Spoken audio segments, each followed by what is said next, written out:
ഇതാണ് ഇൻട്രോവേർട്ടിൻ്റെ വ്ളോഗ്.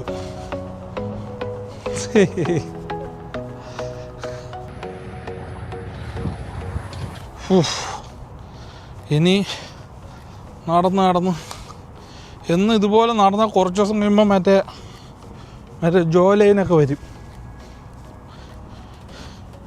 ഇപ്പോൾ ജോലൈനൊന്നും ഇല്ല. ഇപ്പോൾ മറ്റേ അവിടെ എല്ലാം മറ്റേ ഇതാണ് അരിച്ചാക്ക. ഇവിടെ തോന്നുന്നു ഇവിടെ ലൈറ്റൊക്കെ ഇട്ട് ഭയങ്കര ചെക്കിങ് ആണെന്ന് തോന്നുന്നു. പോലീസ് പിടിക്കുമെന്ന് തോന്നുന്നു. ഞാനേ കാണിച്ചു തരാം.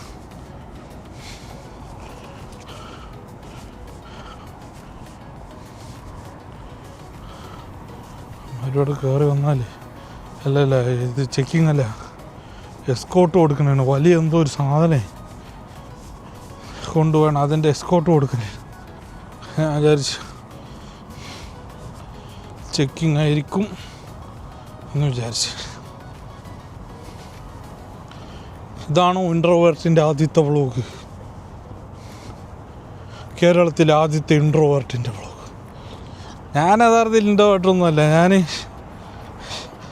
നല്ല രീതിയിലൊക്കെ സംസാരിക്കും എല്ലാവരുടെ അടുത്തും.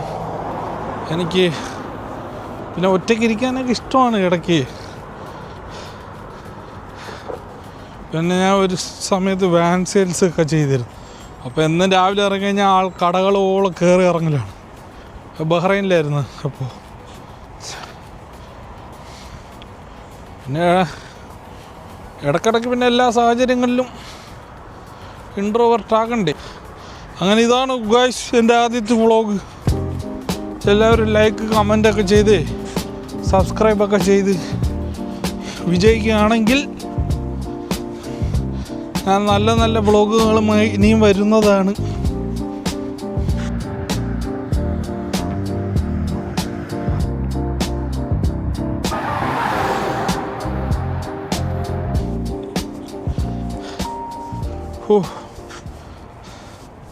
തളർന്നു ഗൈസ്. പോലീസ് പറഞ്ഞു, പോലീസിൻ്റെ വണ്ടി പറഞ്ഞു പിടിച്ച് നിർത്തുമെന്ന് തോന്നുന്നു. പോലീസല്ല, എസ്കോട്ടും ഉണ്ട്. കാണുമ്പോൾ പേടിയാണ്.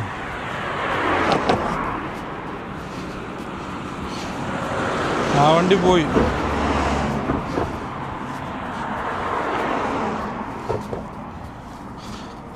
അങ്ങനെ പാലത്തിൻ്റെ മുകളിൽ കൂടെ നടന്നുകൊണ്ടിരിക്കുകയാണ് ഞാൻ. കേരളത്തിലെ പാവം ആദ്യത്തെ ഇൻട്രോവേർട്ട് വ്ളോഗർ. എൻ്റെ ആദ്യത്തെ ഇൻട്രോവേർട്ട് വ്ളോഗ്. ഇൻട്രോവേർട്ട് ഇതാണോ ഇൻട്രോവേർട്ട്?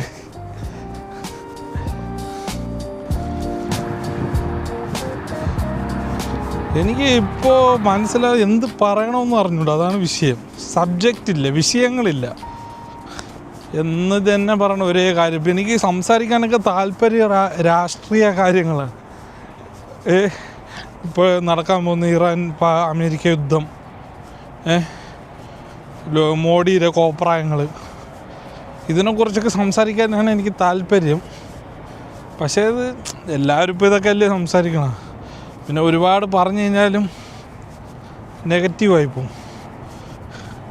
പിന്നെ നമ്മുടെ ഇന്ത്യയുടെ കാര്യം ഇപ്പോൾ അറിയാമല്ലോ, ഫുള്ള് പണി പാലും വെള്ളത്തിലിരിക്കുകയാണ്. മോഡി വന്നിട്ട് ഹമാര ഗുരുജി അല്ലല്ലോ എന്നത്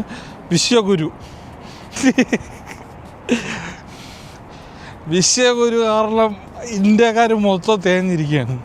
ജനസംഖ്യ കൂടി, അത് പണ്ടേ കൂടി, ഇപ്പോൾ പബ്ലിക്കായെന്ന് തോന്നുന്നു. ഇന്ത്യയാണ് ലോകത്തിലെ ഏറ്റവും വലിയ പിന്നെ എന്തോന്ന് ഏറ്റവും കൂടുതൽ പോപ്പുലേഷൻ ഇന്ത്യയിലാണ്. അങ്ങനെ അത് അപ്പോൾ ഇതായി, ഒഫീഷ്യലായി. ഒരാൾക്ക് ജോലിയില്ല. നമ്മളെപ്പോലുള്ളവർ ഈ സൗദി അറേബ്യ അവിടെ ഇവിടെ വന്നാണ് ജോലി ചെയ്ത് ജീവിക്കുന്നത്. നാട്ടിൽ പോയി ജീവിക്കണമെന്ന് ആഗ്രഹമുണ്ട്. പക്ഷെ അതിനുള്ളൊരു നാട്ടിലായാലും ജീവിക്കാം, പക്ഷെ നാട്ടിൽ ഇവിടുത്തെ ഒരു സൗകര്യമില്ല. ഇപ്പം ഞാൻ കണ്ട പാർക്ക്,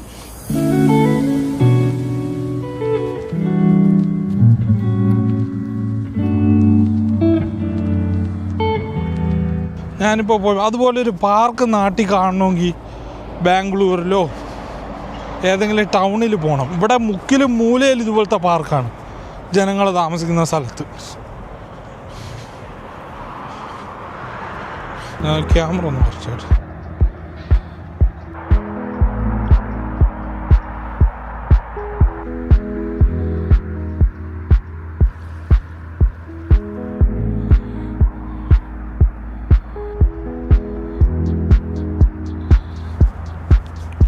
മുക്കിലും മൂലയിലും അതുപോലത്തെ പാർക്കുള്ളതും പിന്നെ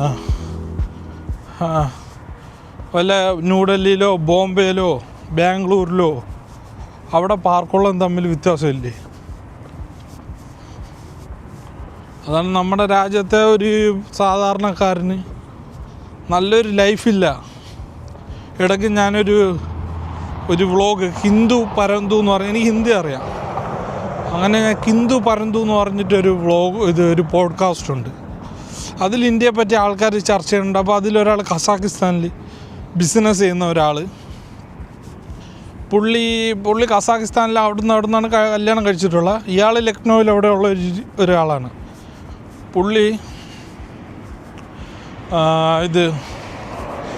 പുള്ളിയുടെ വൈഫിന് ഇന്ത്യയിലോട്ട് അവർക്ക് യോഗ അങ്ങനത്തെ കാര്യങ്ങളൊക്കെ ഭയങ്കര താല്പര്യമാണ്.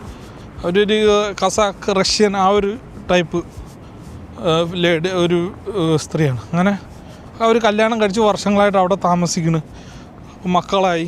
അപ്പം ഭാര്യ പറയാണ്, ഈ റഷ്യക്കാർ പറയാണ്, നമുക്ക് കുറച്ച് നാൾ ഇന്ത്യയിൽ സെറ്റിൽ ചെയ്യാം, എനിക്ക് ഇന്ത്യയിൽ താമസിക്കാൻ വലിയ ആഗ്രഹമുള്ളൂ. പക്ഷേ ഇയാൾ പണ്ടേ പറഞ്ഞു, പക്ഷേ ഇയാൾ ബിസിനസ് ആവശ്യം എന്ന് റെഗുലറായിട്ട് താമസിക്കാൻ അയാൾ സമ്മതിച്ചില്ല. കാരണം അയാൾക്കറിയാം ഇവിടുത്തെ കാര്യം. അയാളങ്ങനെ വൈഫിനെ കൊണ്ട് കുറച്ച് നാൾ താമസിക്കാമെന്നും പറഞ്ഞ് ഇവിടെ വന്നപ്പോഴത്തേക്കാണ് കോമഡി. അവർക്ക് പുറത്തോട്ട് ഇറങ്ങാൻ വയ്യ. ഈ ചാപ്പിരി ചെറുക്കന്മാരെല്ലാം കൂടെ ഈ പെണ്ണും പിള്ളേരെ പുറകെ തന്നെ. മേഡം ഏക്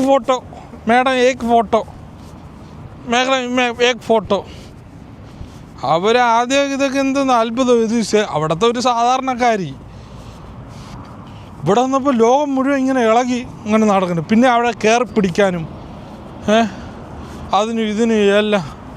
ആ സ്ത്രീ പറയണേ, ഹസ്ബൻഡ് പറയണേ, എൻ്റെ ഭാര്യ കസാഖിസ്ഥാനിലായിരിക്കുമ്പോൾ നടന്ന് ഈ നമ്മളെ ഷോപ്പിങ്ങിനൊക്കെ പോകും. അവർക്കൊരു റിലാക്സേഷനാണ് വൈകുന്നേരം ഒന്ന് നടന്ന് ഷോപ്പിങ്ങിന് പോവുക, സാധനങ്ങളൊക്കെ വാങ്ങി തിരിച്ചു. ഇന്ത്യയിൽ അങ്ങനെ സാഹചര്യമേ ഇല്ല, നടക്കാനേ ഇല്ല ഒരു സ്ഥലം.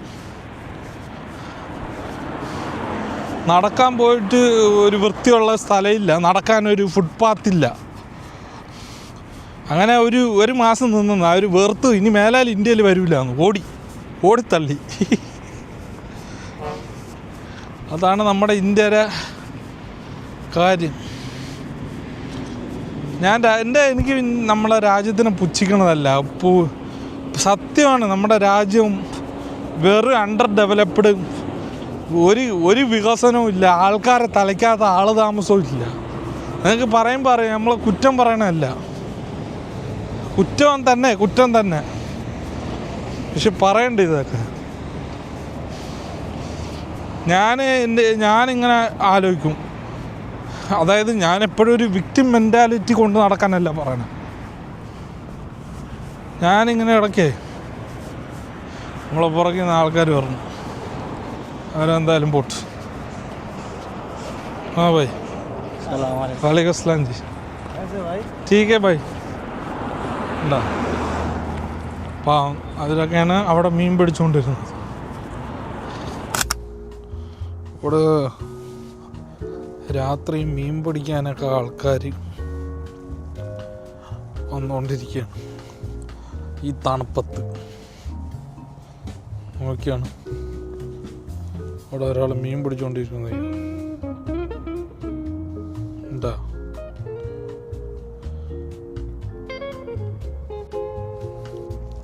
സമയം പോക്കിനാണ്.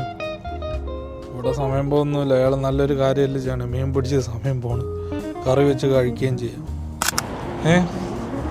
അതിന് മീനും പിടിച്ചുകൊണ്ട് പോയാണ്. നാളെ ജോലിയില്ലാന്ന് തോന്നും, ഇനി ഇതുകൊണ്ടുപോയി കറി വെച്ച് തിന്നും. ഇവർക്ക് ഭയങ്കര മീൻ, നമ്മളെക്കാളും മീൻ ഭ്രാന്തന്മാരാണ് ഇവർ.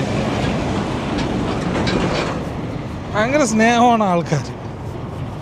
നമ്മൾ ഈ വെറുപ്പും വിദ്വേഷവും വെച്ച് നടന്നാണ് ഈ ആൾക്കാർ മൊത്തം കോളായി പോയത്. ക്യാമറ ഓഫ് ആയിട്ടെ, റോഡ് ക്രോസ് ചെയ്തിട്ട് സംസാരിക്കാം, അല്ലെങ്കിൽ നാളെ കാണാം.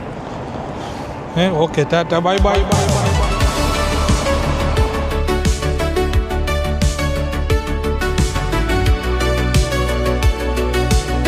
ये हमारा भाई लोग है, पहले iPhone 17 Pro Max ले गए.